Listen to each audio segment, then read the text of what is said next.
تعرف مين اللي عدى البحر وما تبلش؟ ده دوم، بطل قصتنا النهارده اللي بيروح يسرق اعظم خزنه فيكي يا بلد ومحدش بيقدر يمسكه، والخزنه دي بتكون بتاعت راجل تاجر مخدرات وابنه دانتي. ولا رئيس العصابه بيعرف يعمل حاجه لدوم، ولا حتى الحكومه ذات نفسها ما بتجيبش معاه ولا حق ولا باطل. ودوم بيبقى معروف بانه هو اسرع بطل في المجره، وطبعا ابن الوز عوام ابنه ده بيه اللي بيتعلم منه كل حاجه. وبتجمعهم ست الكل والدته على الغدا علشان يحلوا علشان المهمه اللي جايه. وكانت خطه دوم الجايه ان يبعت فريق اللي هم عيلته اصلا انهم يسرقوا الحاسوب الفائق السرعه اللي هيتنقل في شوارع روما كلها كام يوم. ومراته دخلت عشان تطمن عليه ولبسته سلسله الامان. وفي نص الليل بتخبط عليهم واحده كانت بتهدد قبل كده قتل زوجته وابنه، وابتدت تحكي له وتقول له ان انا جايه لك هنا لان انت عدوي فتبقى صاحبي. راح قال لها احكي انا مش فاهم حاجه، وابتدت تحكي له الحكايه فعلا ان في يوم دخل عليها دانتي وابتدى يهددها وان عايز دوم، وهدد رجالتها لحد ما وافقوا وخلاهم يقفوا جنبه ويكونوا ضدها بسبب تهديده ليهم ولعيلتهم. واخد كمان اهم حاجه عندها ان هو جهاز التتبع العالمي، وكمان اخد رجالتها عشان يساعدوه في التعامل مع جهاز التتبع ده. حتى رجالتها حاولوا يقتلوها ولكنها كانت مأمنه نفسها عشان تعرف تهرب منهم. وبتقول له يا دوم على فكره الحرب هتقوم عليك انت. ولما دخل صاحبه المحقق قال له احنا هناخدها مخبأنا السري، وعرف دوم منه ان مفيش مهمه جايه في روما، وان ده فخ للرجاله بتاعته او فخ بمعنى اصح لعيلته. وابتدى دوم وباقي الرجاله انهم ياخدوا بعضهم ويروحوا ينقذوا باقي العيله، وطبعا زوجته معاهم. واما فريقه بيكتشفوا ان العربيه فيها قنبله كبيره ولازم يهربوا، وده طبعا لان دانتي كان حابب يدمر دوم وعيلته كلها. وبتقع القنبله من العربيه وطبعا دوم وزوجته وراها علشان يوقفوها.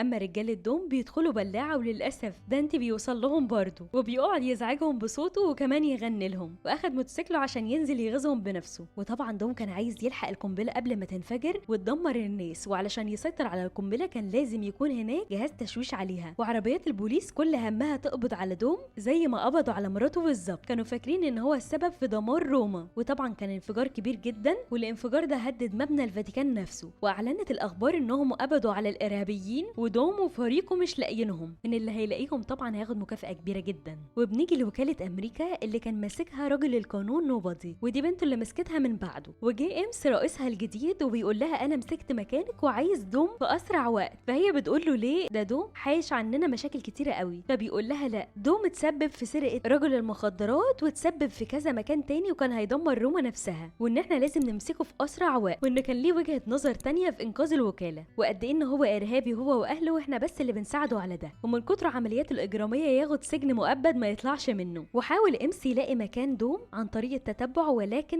بنته نوبادي كانت لاغية جهاز التتبع. واما فريق دوم لما راحوا يشتروا سلاح وعربيات علشان يقدروا يهربوا لانه متبلغ عنهم والمكسب كبير جدا على عكس دوم. وطبعا مستر امس كان عايز يسيطر على دوم باي طريقه، فاضطر ان هو يقبض على ابنه واخته. بعت لهم عصابه كبيره جدا علشان تخطفهم، وست الكل دي راحت تحذره وتقول له على فكره دول هيسرقوا ابنك واختك. وابتدى دوم يبعت صاحبه جيكوب علشان ينقذهم، وفعلا خلص على العصابه معاهم واخد الولد ومشي. اما بنت رئيس الوكاله السابق راحت لدوم وبتقول له انا جبت لك جهاز التتبع بتاع الوكاله كلها، والحاجه التانيه ان احنا لازم نروح بلد مالكش فيها اي عدو، وبتكون بلد ريو اللي هي في البرازيل، وان عدو الوحيد فيها اللي هو دانتي. سالها على مراته ليتي وقالت له انها في سجن مجهول الهويه، وطلب منها انها تخرجها طبعا، واداها السلسله دي علشان تقوي ثقتها بيها. اما اصحابه خرجوا لقوا نفسهم في لندن، وراحت ست الكل رئيسه الوكاله سابقا، وطبعا اتفتحت كل الابواب ليها ودخلت علشان تطمن ليتي مرات دوم وان تقول لها انا جايه هنا عشان اخرجك. وابتدت تعمل خدعه كده علشان تخلي ليتي تروح مكان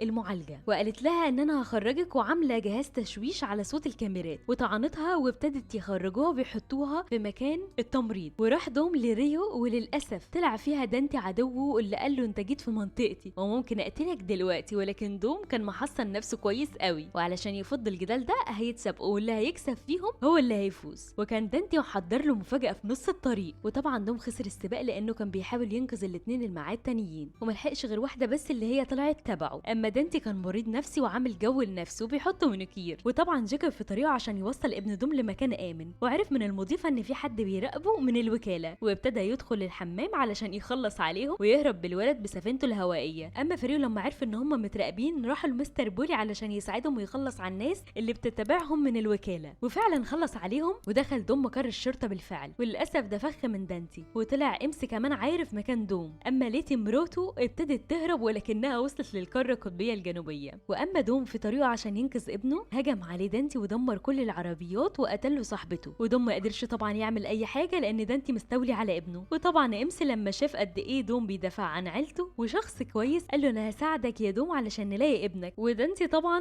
اتجه على جيكوب علشان يخطف ابنه. اما جيكوب كان وراه يجي 100 عربيه عشان يخلص منهم. للاسف اسلحه العربيه وقفت وابتدى دوم ينزل ينقذ ابنه عن طريق امس بطيارته اللي جاي بيها من الوكاله. اما ابن دوم الذكي طلع يصلح سلاح العربيه علشان يقتل دانتي، ولكن دانتي للاسف خطف الولد في الوقت ده. وللاسف جيكوب عشان يوقف دانتي وقف عربيته وابتدى يتدمر هو والعربيه. والولد كان ذكي جدا وعرف يهرب من دانتي لباباه وهما ماشيين عشان يوصلوا لطياره امس اللي كانت بتوجهه للطريق الصح، وكان واقف لهم كمان علشان ينقذهم. اما اصحابه اللي كان جايين في طريقهم عشان ينقذوا دوم وابنه طلع دانتي موتهم، وده برصاصه من امس اللي طلع تبعه من البدايه ومعينه في الوكاله دانتي وباباه تاجر المخدرات بنفسه. علشان كده امس كان كاره الدعم لدوم جدا، ودانتي كان محضر عربيتين نقل متحملين بالقنابل، ولكن دوم هرب منهم باعجوبه وخلاهم يلبسوا في بعض. بس يا ترى هيعرف يكمل هروبه ولا لا؟ اما دانتي حضر نظام التسليح علشان يقضي على دوم خالص. وبيخلص فيلمنا لحد كده والنهايه بتكون مفتوحه